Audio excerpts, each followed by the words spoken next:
চলো আজকে শেয়ার করি তোমাদের সাথে একটা ছুটির দিন। কুয়াশায় ঢাকা এই সকাল দিয়ে শুরু করলাম দিনটা। আর কাল না বানিয়েছিলাম এই কেকটা, দেখো কতটা সফট হয়েছে। তোমাদের রেসিপি লাগলে কমেন্ট বক্সে কমেন্ট করে জানিও, আমি দিয়ে দেবো। তারপর খেলাম হচ্ছে স্যুপ, সব রকম ভেজিটেবল দিয়ে।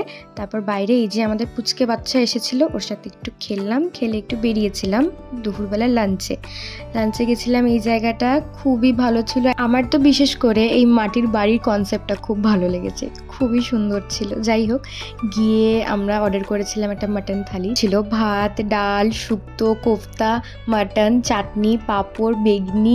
মাটনটা না খুবই সফট ছিল, খুবই। তারপর খাওয়া দাওয়া করে আমরা বেরিয়েছিলাম অনুপম রায়ের একটা কনসার্ট দেখতে।